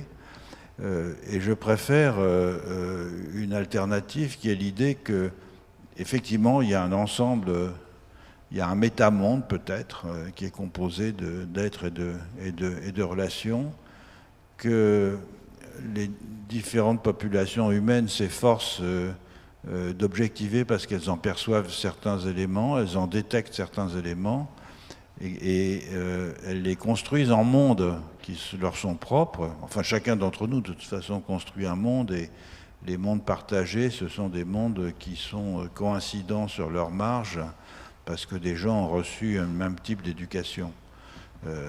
Et ce sont ces mondes partagés qui sont composés d'autant d'existants pour une population particulière qui a eu l'expérience d'objectiver tel ou tel élément du monde. Pour vous donner un exemple, ce que j'ai appelé l'animisme, ce n'est pas une croyance, ce n'est pas une religion, c'est simplement une technique de détection de certains éléments du monde. C'est lorsqu'on est enfant qu'on entend son père, ses grands frères qui reviennent de la chasse et qui vous racontent ce qu'ils ont fait. Ils vous parlent les récits de chasse jouent un rôle extrêmement important dans toutes les sociétés animistes. Les gens racontent par le détail où ils sont allés, ce qu'ils ont vu, etc. Et ces récits, précisément, objectivent certains éléments du réel qui ne sont pas toujours visibles. C'est-à-dire, vous trouvez à un certain moment, vous entendez un bruit, vous ne voyez rien, vous avez un souffle chaud qui vous effleure alors qu'il fait froid, vous avez un tourbillon dans la rivière qui est inattendu, etc. Et à chaque fois, cela peut indiquer soit la présence d'un animal, et vous êtes un chasseur, donc c'est important de pouvoir repérer ces indices, soit la présence d'un esprit qui peut être d'ailleurs un esprit animal, mais que vous ne voyez pas et dont vous inférez la présence grâce à des indices. Si vous avez entendu des récits comme ça pendant toute votre enfance, lorsque vous allez commencer à les chasser vous-même, c'est-à-dire vous aventurer loin de la maison, vous allez nécessairement interpréter tous les indices sensoriels qui viennent à vous dans la forêt à partir des remarques que vous avez entendues, et donc vous allez composer ce monde progressivement, bien sûr en écoutant ce que d'autres ont dit à propos de l'existence de tel ou tel esprit qui a telle ou telle forme, mais surtout en utilisant les indices qu'on vous a livrés. Et donc le monde d'un chasseur hatchoir, c'est un monde dans lequel il y a des esprits, mais dans lequel il n'y a pas de muon ou de boson de Higgs, parce que les formes de détection que les hatchoirs emploient sont différentes de celles que les physiciens emploient dans l'accélérateur du CERN à Genève. Alors ça ne veut pas dire qu'un hatchoir qui ferait un doctorat en physique ne serait pas capable de repérer des traces de muons, ou à l'inverse, un physicien qui vivrait quelques années chez les hatchoirs ne serait pas capables de reconnaître un esprit, mais simplement, ces existants-là ne sont pas présents dans leur monde respectif. Et c'est des choses dont il faut tenir compte lorsque l'on parle de l'habitabilité, c'est-à-dire, encore une fois, du mobilier. Alors, la question importante, effectivement, que Grégory Canet a posée, c'est le repeuplement, c'est-à-dire comment multiplier les existants, quels nouveaux existants, comment faire surgir d'autres existants, quel statut leur donner. C'est dans des situations de recomposition ou de décomposition, recomposition telles que celles que nous traversons que cette question devient urgente. Et c'est pour ça que ces extraordinaires descriptions de zones critiques que l'équipe de Jérôme Gaillardet a entreprises et que Alexandra nous a montrées sont des instruments absolument fabuleux pour recomposer des mondes de façon dans leurs interactions et dans la diversité de leurs composantes et dans les effets qu'ils exercent les uns sur les autres que nous n'avons pas l'habitude de connaître. Je pense que effectivement cette séparation entre nature et société qui est caractéristique du naturalisme, elle vient aussi en partie de la progressive méconnaissance, non pas simplement du vivant, mais en général des existants, c'est-à-dire en particulier de la complexité des interactions entre les entités qui composent le monde et des effets que notre action dans le monde engendre. La découverte de l'importance du microbiote, par exemple, est une chose remarquable parce que ça veut dire que nous ne sommes pas seuls dans notre corps. Bizarrement, les animistes disent ça depuis très longtemps. Je ne suis pas seul dans mon corps. Il y a beaucoup d'entités qui contribuent à me faire tel que je suis. Et maintenant, dans la preuve biologique, si je puis dire, ce qui met le cogito cartésien sous une autre lumière, c'est-à-dire qui suis-je pour dire ergo sum. Ergo sum, oui, mais composé par des milliards de bactéries aussi. Ça ne veut pas dire que ces bactéries ont une subjectivité du type de celle qui me permet une opération réflexive, mais elles sont là néanmoins. Donc la complexité au fond de ces dispositifs de description du monde nous rend plus sensibles à la nécessité de repeupler le monde d'une façon différente parce que nous le voyons mieux par l'intermédiaire de ces nouveaux systèmes de description. Et pourtant, c'est une révolution copernicienne d'une certaine façon, les zones critiques, parce que les instruments étaient là, les capteurs étaient là, les composantes étaient là, le carbone, le sodium, l'azote étaient là, on savait. Mais la façon dont les interactions se produisent à l'intérieur de certaines zones bien délimitées, notamment les bassins versants, rend le spectacle du monde complètement différent. C'est un des grands mérites, au fond, de ces recherches.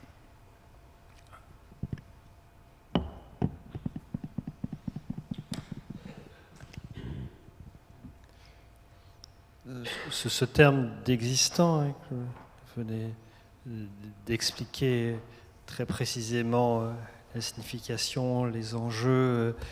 En fait, j'ai tenté cela parce que la question à laquelle on est confronté aujourd'hui, c'est comment transformer le naturalisme ?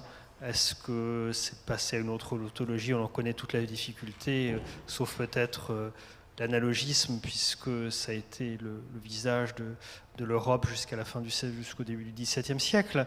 Mais est-ce qu'on peut est-ce qu'il y a une autre voie qui est de passer par l'intérieur, en quelque sorte, par cet exercice, une sorte de déstabilisation.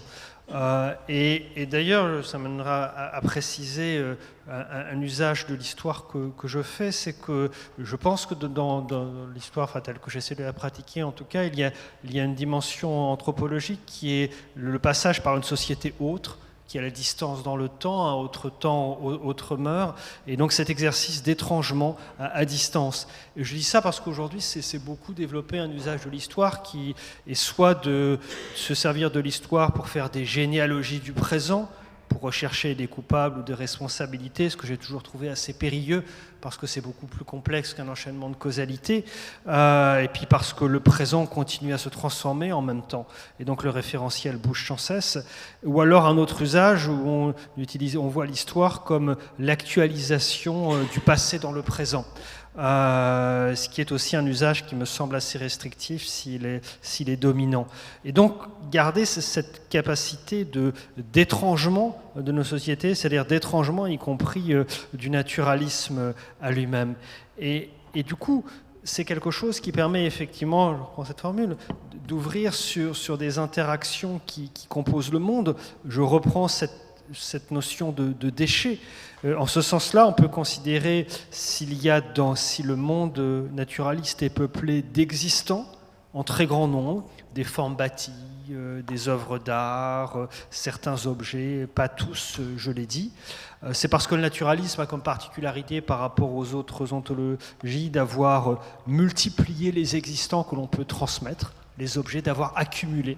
C'est le monde qui a produit le plus d'existants matériels, qui a eu cette passion de la construction, de la collection, de l'accumulation, pour des raisons que l'on connaît bien et qui, comme le disait Marshall Salins, nous ont condamnés sans doute à être pauvres, puisqu'on en est condamné à toujours avoir moins que ce que l'on désire. Eh bien, en même temps, ces existants, si on considère que on garde la notion d'existant pour ce qui ne devient pas déchet, ce qui ne peut pas être détaché de la personne, eh bien, on a une manière de composer, d'avoir d'autres interactions qui composent le monde. Certaines sociétés, d'ailleurs, n'ont pas la notion de déchet. Il y a des royaumes du Burkina Faso au XVe siècle où il y avait ce qu'on appelait les tempourés, qui étaient des tas d'ordures ritualisées. Et il y avait un proverbe de ce royaume-là qui disait « On reconnaît un grand chef à son tas d'ordures ». Parce que les vassaux étaient, je renvoie aux travaux de Vanessa Guittard, parce que les vassaux étaient obligés, en signe de vassalité, d'apporter leurs déchets devant l'entrée de la ville capitale. C'est quand même très très étonnant, mais en fait c'est tout à fait logique, parce que tant que ces éléments n'étaient pas déchets, mais étaient toujours socialisés, et bien évidemment ils avaient une valeur. On pouvait faire des rites, on pouvait faire de la sorcellerie, on témoignait des généalogies. Et il y a aujourd'hui, on le voit encore sous forme archéologique, à l'entrée de certains villages, ces tas qui ressemblent à des petites collines, qui sont des tas d'ordures médiévaux, pour reprendre une catégorie temporelle qui n'est pas la leur. Et donc, bien évidemment, dans ce cas-là, quand la notion de déchet n'existe pas, on doit toujours rendre des comptes, on est toujours attaché.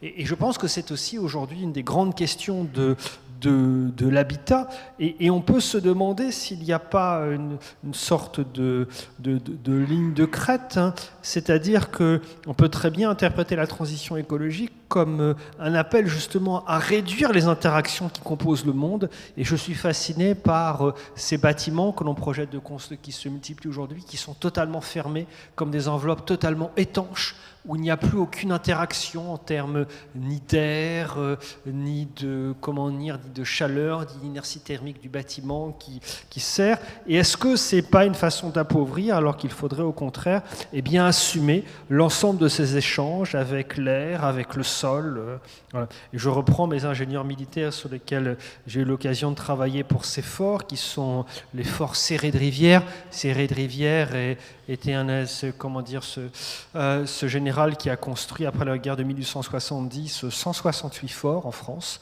donc quasiment aucun n'a servi, parce qu'ils étaient démodés à cause des progrès de l'artillerie, avant même d'avoir été terminés de construire. Et bien, quand on se plonge dans les archives de ces forts Serré de Rivière, qui sont des constructions mixtes, qui sont un ensemble maçonnerie, terre végétale, talutage. Pour résister à l'artillerie, on construit des maçonneries, des tunnels, des casernes, et on met dessus des quantités considérables de terre, et et on plante des végétaux pour être protégés, être incognito. Eh bien, quand on regarde dans les archives, il y a des planches entières qui expliquent l'écoulement des eaux, la pente différente des murs que l'on doit construire sur la nature du terrain. Il y a des systèmes d'aération naturelle et de double cheminée pour faire circuler l'air chaud et l'air froid. Il y a des récupérations de pluie avec des citernes de 100 000 litres, généralement sous chaque caserne. Il y a tout un certain nombre d'interactions, et pourtant dans une architecture qui est une architecture militaire, qui est extrêmement violente, qui est extrêmement dure, donc ça laisse supposer tout ce que l'on pourrait reconstituer et refaire surgir. Et donc en ce sens-là, je pense que c'est une grande chance que l'on a de devoir assumer ces éléments hérités et les mettre en mouvement, parce que c'est aussi, comme là je fais référence à ce qui a été des choses qui m'ont intéressé dans mes premiers travaux, puisque mon premier livre, ma thèse, portait sur les tremblements de terre en France au XVIIe et XVIIIe siècle, et ce moment de tension entre la figure des tremblements de terre qui est remplacée peu à peu par celle des volcans. Et on voit très bien comment, à partir des années 1780, surgit cette figure qui est celle du volcan, qui est la façon dont une société qui se pense comme bloquée, comme incapable de se transformer, de se réformer, rêve elle-même de sa propre destruction en littérature, en peinture, en pratique avec l'ascension du Vésuve, en aménagement de jardins. Le prince de Wörlitz, Annales des Sceaux, fait même réaliser un volcan artificiel dans son jardin avec un pavillon des laves. Bien évidemment, c'est une société qui se pense comme bloquée, qui rêve de sa propre destruction. Et c'est ce mot de régénération qui est si important dans le vocabulaire révolutionnaire. On en connaît le prix d'un effondrement et d'une régénération qui se passe par une sorte de table rase qui nous amènerait à reconstruire un monde nouveau en repartant de rien. Comme historien, c'est quelque chose dont je me méfie, dont je connais le prix dans l'histoire, et je pense qu'il y a une autre voie qui vaut la peine d'être tentée, qui est justement d'habiter autrement ces existants et de composer d'autres types de relations avec l'ensemble des entités qui peuplent notre monde. Après, si je peux me permettre, je ne sais pas, ça fait un peu de temps qu'on parle de tout ça. Moi, j'ai fréquenté Versailles, j'ai eu effectivement comme professeur l'existence, c'était un peu la base de l'école versaillaise. On fait avec l'existant, rien rentre, rien sort dans le jardin, et il n'y a pas d'échec. Et même de ces 20 ans, j'ai participé à plein de projets on réutilise, et même en allant en jardin de plantes, on réapplique plein de techniques vernaculières, c'est-à-dire ça commence à bouger dans ce sens, il n'y a pas de plan vertical en architecture. Et je pense que les paysagistes, pour ceux qui travaillent dans les milieux naturels, dans une sorte de vision décroissante du monde, ont déjà fait un pas dans ce sens. Peut-être les architectes plus effectivement on travaille on le sol, l'eau. Moi j'ai travaillé en 10 ans avec l'intégration ferroviaire avec 4 perches et 2 piquets récupérés sur place. Il y a déjà des commencements. J'ai déjà non, c'est juste une intervention, mais je comprends très bien. Je veux dire, on fait avec l'existant et je pense que c'est quand même au moins, j'ai 52 ans, ça fait au moins 50 ans qu'on parle de tout ça, ça fait 50 ans qu'on fait des plans de la récupération ferroviaire. Et une cartographie si complexe, moi je comprends bien, les capteurs, après, les paysagistes sont aussi cartographes, on utilise les cours de niveau, on utilise le dessin versant. Le discours anthropologique me parle extrêmement plus, dans le sens où je pense que la force du symbole est peut-être plus importante que cette petite correction architecturale qui sont déjà en place depuis quand même quelques dizaines d'années. Voilà, l'existant, voilà, on travaille avec l'existant. Moi, j'ai fait une cabane en torchis l'autre jour avec mes petits élèves. Voilà, on a pris du déblai, on a pris de la paille sur place, on fait des murs en pierre sèche. Il y a des techniques, elles sont là. Il ne faut même pas parler d'architecture, même pas parler de nouvelles constructions. Et pourquoi on parle d'habitation dans ce sens, c'est pas d'habitat en sens habitus. Tout le reste, c'est des shine problèmes, puisque vous avez parlé de Wittgenstein. Je veux dire des problèmes apparents. On est plus dans une surconstruction, on est dans une adaptation de nous-mêmes un monde voilà, on doit faire effectivement avec des déchets, comme vous dites, on ne peut plus concevoir des déchets, il n'y a plus de déchets, on fait avec des déchets, on reconstruit avec des déchets, on fait avec. Je veux dire, on est au-delà de cette vision, je trouve que c'est une vision un peu, même si vous dites moderniste, un peu passéiste. Je pense qu'il y a des gens qui font plus, et il y a plein de gens qui font. Vraiment, ça suffit d'aller vers de plantes, vous revoyez des trognes partout, vous revoyez du paissage partout, on revoit plein de choses qui se font, et il y a plein de gens qui se... Il y a l'agroforesterie, qui c'est une technique qui date de 3000 avant Jésus-Christ, il y a des animaliers, il y a plein de gens qui étudient des techniques anciennes et qui les appliquent, qui d'échelle. Et l'architecture, pour moi, voilà, on peut dire, je ne sais même pas comment les architectes ne puissent pas se positionner vraiment sur le travail de paysagiste, hydrologue et géologue constamment. C'est une aberration. On puisse encore. Voilà.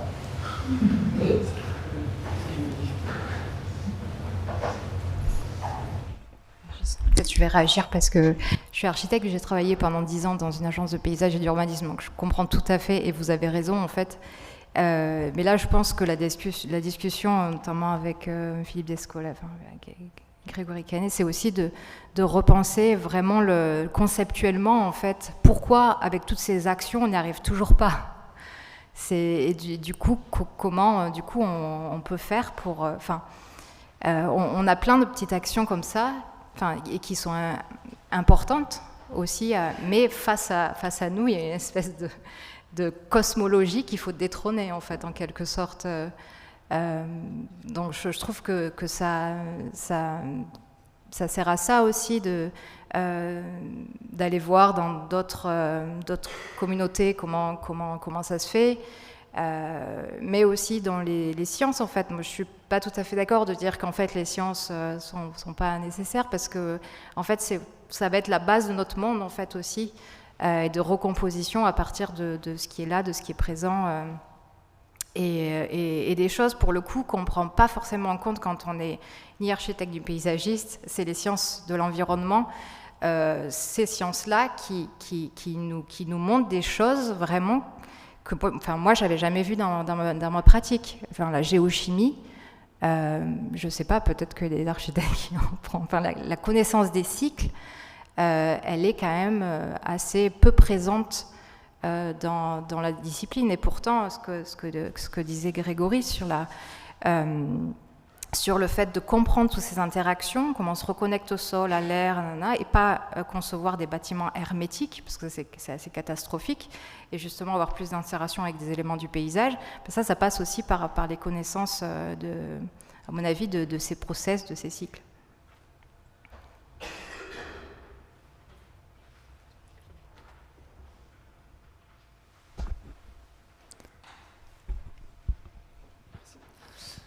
Bonsoir, merci d'abord pour cette conférence. Ma question était que vous parlez justement des paysages qui sont en perpétuelle mutation. La ville de Paris et d'autres villes sont actuellement en train de repenser le PLU pour la ville de Paris, c'est le PLU bioclimatique. Malheureusement, on a encore cette vision un peu animale et plante au niveau de la biodiversité, et donc on oublie tous les aspects cycles géochimiques, les flux que vous avez pu nous parler. Comment on pourrait repenser justement le PLU, comment on pourrait, est-ce que c'est l'action publique de prendre en question, de prendre en charge ces problématiques, et comment habiter autrement? Est-ce qu'on doit s'inspirer des civilisations plus anciennes ou d'autres civilisations afin de repenser, nous, notre façon de vivre actuellement dans notre monde, dans notre société très anthropotisée. Désolé pour ce français un peu compliqué. Je peux dire un mot sur l'inspiration. Il me semble qu'aucune situation historique n'est directement transposable. Et donc le genre d'habitabilité que les Achuars ont développé en Haute-Amazonie n'est pas transposable à Paris, évidemment. En revanche, le fait d'avoir peuplé son monde de certaines entités qui ne sont pas détectables par des capteurs peut être importante, c'est-à-dire et là effectivement je me réfère à ce que disait tout à l'heure Grégory Quenet, c'est-à-dire le passé transposé dans le présent. On peut envisager d'autres façons de considérer le passé que comme une projection dans le présent. On peut essayer d'imaginer le cortège des fantômes qui habitent Paris et qui a constitué cette ville et qui sont présents à peu près partout en fonction des lieux où se sont déroulées telle ou telle action. Et au lieu de les considérer comme des espaces de commémoration ou comme une façon d'honorer en quelque sorte des gens du passé, essayer d'imaginer ce qu'a pu être cette ville, les communards à tel endroit, le gibet de la place de Grève à tel autre endroit, etc. Et de donner une plus forte densité à l'ensemble des êtres qui se sont déplacés dans cette ville et qui ont contribué à la faire telle qu'elle est. Encore une fois, non pas pour s'en souvenir comme un élément de fortification du présent, mais comme, au fond, des compagnons qui nous rappellent des souvenirs avec lesquels on pourrait aimer partager quelques moments dans le présent.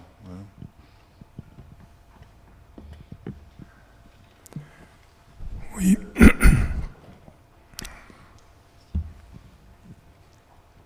Oui, moi j'ai une petite question par rapport à l'habitabilité et notamment au vocabulaire et à la façon dont on nomme les choses ou on ne les nomme pas.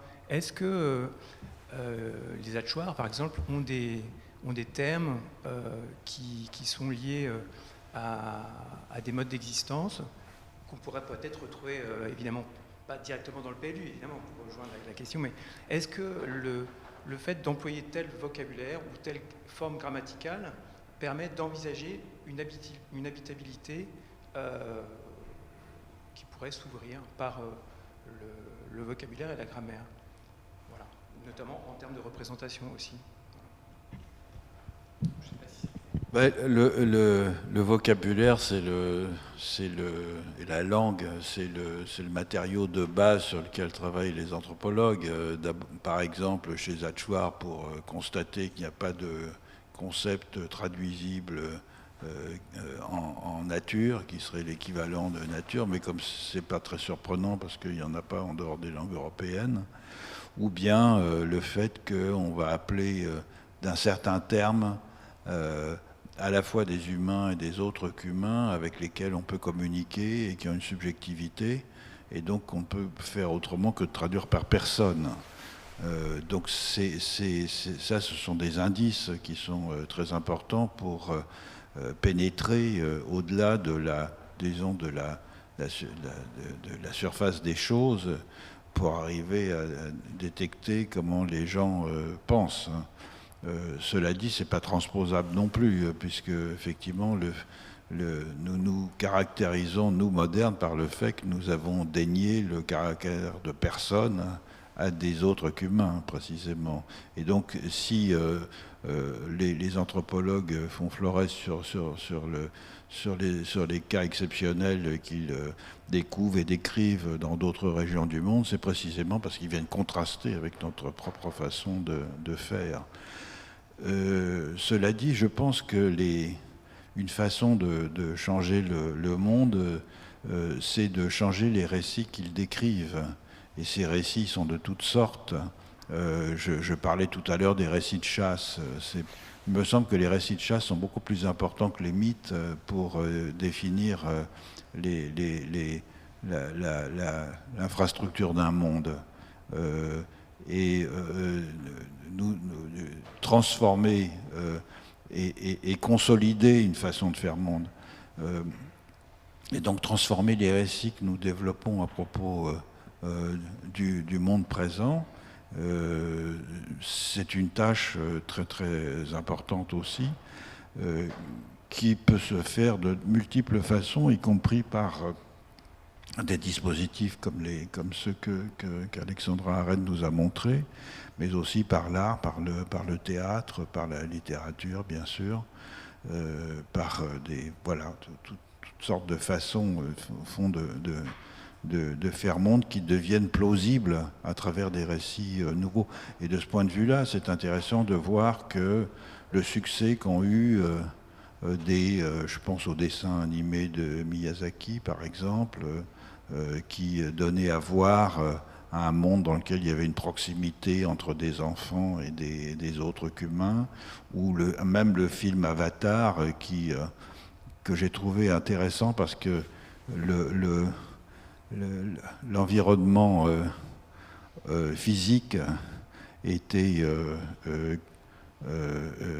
très bien, était d'une altérité intéressante, alors que les personnages se comportaient comme des blancs suburbains européens ou américains. Donc il y avait un contraste extraordinaire entre la pauvreté sociologique des personnages et l'inventivité du cadre dans lequel ils déployaient leur vie. Voilà, donc oui, nous sommes en attente de nouveaux récits.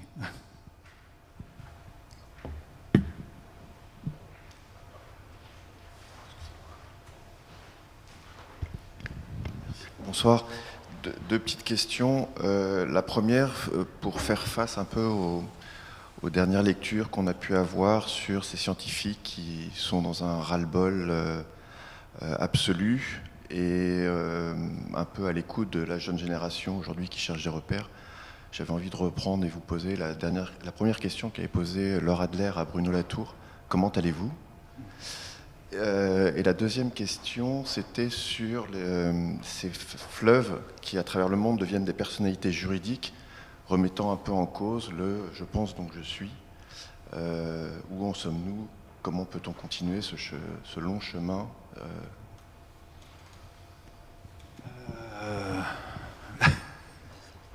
J'essaye de survivre, oui. Mais en même temps, je tire une certaine joie à l'idée que les choses ont quand même changé au cours j'ai 74 ans, mais là-dedans, donc une soixantaine d'années de conscience à peu près de ce qui se passe. Et la situation est très différente maintenant de ce qu'elle était quand j'avais une quinzaine d'années. Et la prise de conscience précisément de l'inhabitabilité progressive de la Terre, comme je disais au début, a cru à une vitesse extraordinaire. Et donc ça, c'est déjà quelque chose de très important. On n'a pas les solutions devant nous, mais c'est le défi de ce siècle de les trouver. Pour le deuxième aspect, je pense que c'est très important. Donner une personnalité juridique à des milieux de vie, comme ça se développe de plus en plus, comme ça a commencé en Nouvelle-Zélande avec la Wanganui, ça s'est poursuivi au Québec avec la Magpie, en Colombie avec la Trato, etc. Ce sont en général des bassins versants. Pourquoi c'est intéressant ? Parce que ça vient transformer profondément l'idée d'appropriation, et notamment d'appropriation des communs, qui est à la base de l'accumulation primitive et de la transformation et de l'émergence du capitalisme, d'abord marchand puis industriel. C'est une façon peut-être d'enrayer ce mouvement d'appropriation des communs qui a commencé avec les enclosures au Royaume-Uni et qui continue maintenant avec les méga-bassines, par exemple, dont vous avez peut-être vu ce soir que plusieurs d'entre elles avaient été condamnées par le tribunal administratif de Poitiers, ce qui est déjà une bonne nouvelle. Donc, précisément, je fais partie d'une génération qui considérait que le droit, c'était la codification absconse de rapports de pouvoir et de domination, et on s'aperçoit que le droit peut être utile dans certaines circonstances. Alors, dans le cas de décision du tribunal administratif ou du Conseil d'État à propos du décret de dissolution des soulèvements de la terre, mais aussi dans le cas de la légalité de la licéité plutôt de ces méga-bassines, mais aussi à travers cette question de la personnalité juridique, parce que ça veut dire que, au fond, on va inverser cette idée de l'individualisme possessif qui est né notamment au Royaume-Uni, notamment chez Locke, mais aussi dans toute l'histoire de cette période, selon laquelle, au fond, le fondement de la démocratie moderne, c'est la capacité des humains à être propriétaires d'eux-mêmes et donc à entrer dans des négociations marchandes entre eux. Et si un milieu de vie devient propriétaire de lui-même, ça inverse le sens de l'appropriation, parce que à ce moment-là, la question qu'il pose, c'est qu'il peut être propriétaire d'une certaine façon, non seulement de lui-même, mais des composantes qui déploient leur existence en lui, notamment les humains. Et donc ça vient transformer profondément, en fond, le sens de l'appropriation. On n'a pas de conflit de ce type-là jusqu'à présent, mais il pourrait bien venir. Et donc je suis avec beaucoup d'intérêt ce mouvement de la personnalisation juridique des milieux de vie. Bon, j'ai été au printemps dans cette instance qu'a créée Camille de Toledo pour le Parlement de Loire, que je trouve extrêmement intéressant. Je sais qu'il y a d'autres projets en France.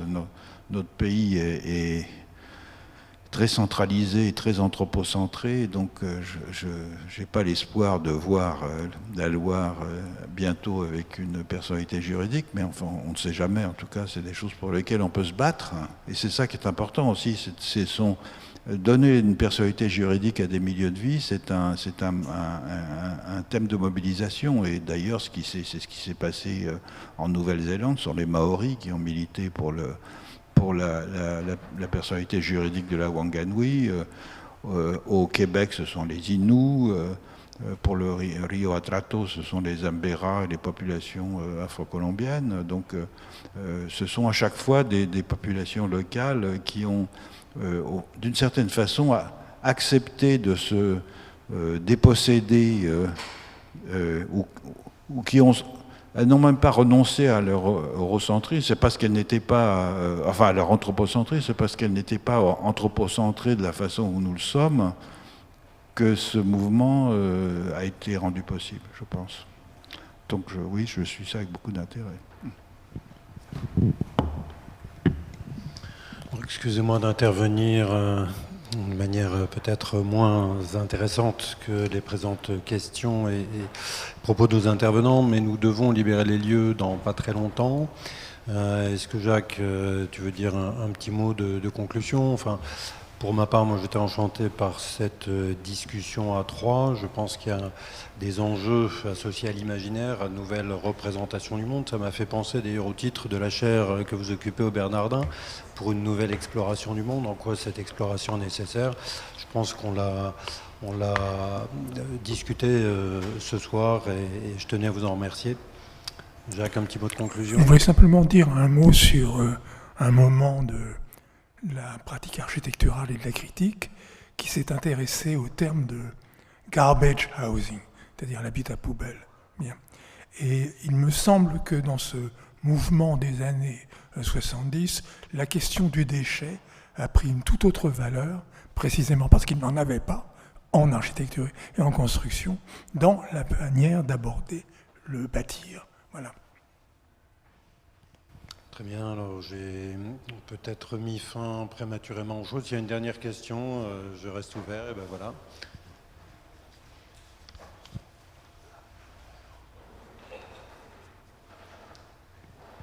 Bonjour. Je me demandais sur la notion d'existant, s'il existait des manières d'en faire des représentations topologiques, et si finalement cette topologie, elle pouvait nous faire observer la manière dont la croissance de certaines classes d'existants, comme par exemple les bâtis d'origine humaine, et d'autres classes d'existants qui pourraient être les cycles biogéochimiques ou bien le vivant. Et donc du coup, est-ce qu'on pourrait observer une sorte de relation symétrique où l'augmentation des bâtis serait liée à la diminution du vivant et du coup, est-ce qu'on est condamné à cette relation symétrique ou bien est-ce qu'on peut imaginer une complémentarité dans ces existants qui en fait se nourriraient l'un de l'autre?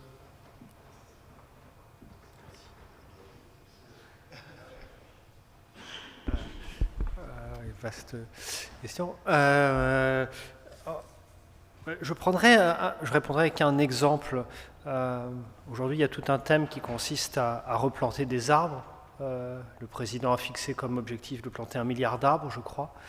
Si on fait le compte de toutes les promesses de replantation d'arbres que les entreprises ont adoptées, il n'y a pas assez de terre pour y arriver. Alors c'est exemple même de ce qui n'est pas un existant, et j'opposerai à ça ce qu'est non pas du reboisement, mais tel qu'on le pratique, mais ce qu'est une haie.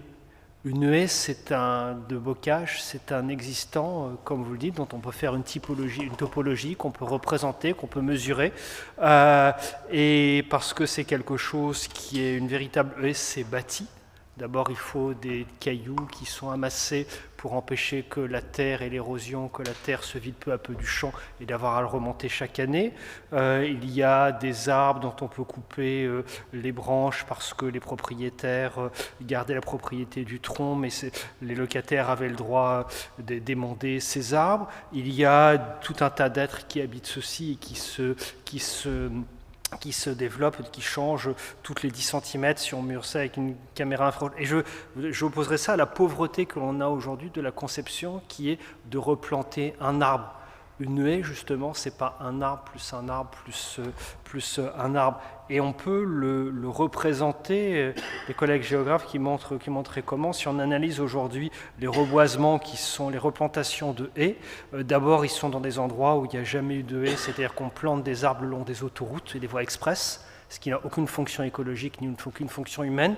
Et il y a cette expression que j'aime bien si on devait représenter, cartographier, les géographes qui disaient que c'est un trait gras et épais, les reboisements que l'on fait aujourd'hui, alors que la haie, quand c'est un existant complexe, il y a une fonction sociale, écologique, qui est un temps commun entre multitude d'êtres, c'est quelque chose de beaucoup plus subtil, avec une très très grande variété de formes de haies. Voilà, je ne sais pas si... Voilà. Et donc simplement à partir de cet exemple-là, ça montre la complexité très très différente que l'on peut donner à la fois cartographie, inventaire et définition de ce qu'est un existant au sens fort. Donc un arbre tout seul n'est pas... Un milliard d'arbres, ce n'est pas 1 milliard d'existants.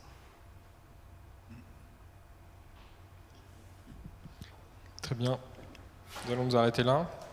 Il reste une question très courte. Moi j'ai une question face justement au dérèglement climatique et à l'inhabitabilité de la Terre. Est-ce que vous réfléchissez à la sortie du système capitaliste pour les sociétés capitalistes? Et si oui, comment cette sortie s'enclencherait? Oui, ça me semble incompatible. Le salut de la planète et le capitalisme ne vont pas très bien ensemble. Donc la sortie est non seulement envisageable, mais elle est nécessaire. Alors, c'est l'idée qu'Alessandro Pignocchi et moi avons développée dans le livre que vous évoquiez tout à l'heure, l'ethnographie des mondes à venir, c'est deux voies qui me semblent parallèles. D'une part, la multiplication des territoires collectifs, et c'est pour ça que je suis très intéressé par les ZAD, et pas simplement par l'intérêt que pour les haies, parce que je ne sais pas si certains d'entre vous ont été à Notre-Dame-des-Landes, mais c'est un exemple de haie extrêmement intéressant, puisque ces terres ont été expropriées dans les années 60 et que les haies n'ont pas été supprimées ou même elles sont très légèrement travaillées, mais très peu. Et donc vous avez un modèle de bocage qui a disparu partout ailleurs, avec des parcelles qui sont des parcelles de terres agricoles, de zones humides, de prairies oligotrophes. Enfin, je recommande les amateurs les amateurs de bocage, je leur recommande d'aller à Notre-Dame-des-Landes, mais je leur recommande aussi d'aller à Notre-Dame-des-Landes parce que c'est une expérience extraordinairement instructive et pleine d'espoir de créer des relations à la fois entre humains et autres qu'humains d'une nature complètement différente de celle que la société capitaliste, marchande, etc. Incite à entretenir. Et donc ça, c'est une voie possible. Et l'autre voie, évidemment, c'est de lutter à une autre échelle contre, disons, pour faire advenir des États démocratiques, c'est-à-dire dans lesquels la démocratie ne soit plus simplement représentative, mais aussi participative, de façon beaucoup plus nette avec les différentes tentatives qui ont été menées. Je pense que l'exemple de la Convention pour le climat était absolument magnifique. Elle a montré à quel point des citoyens qui se réunissent et qui ne sont pas au préalable informés d'une question, par la discussion entre eux et avec des experts, arrivent à prendre des décisions qui sont tout à fait porteuses d'espoir et qui n'ont justement pas été retenues pour la plupart par le gouvernement. Donc je sens qu'il y a deux fronts à ouvrir pour essayer de faire disparaître le capitalisme sous la forme sous laquelle nous le connaissons. C'est le développement des territoires collectifs qui sont des espaces alternatifs et la lutte politique classique, disons. Voilà. Je ne propose pas de grand soir, mais en tout cas la combinaison entre deux formes d'action politique qui sont l'une et l'autre qui méritent qu'on s'y investisse. Très bien, merci beaucoup. Juste, il y a aussi le manuel, si ça vous intéresse, le manuel pour la classe écologique, je crois, de Bruno Latour et Nicolas Schulz, qui peut être intéressant à lire justement sur ces questions. Merci.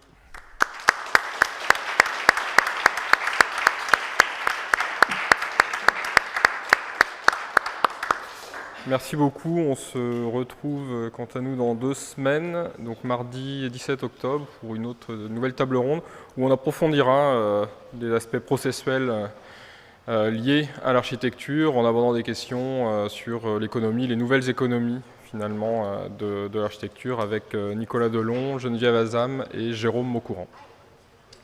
Merci, au revoir.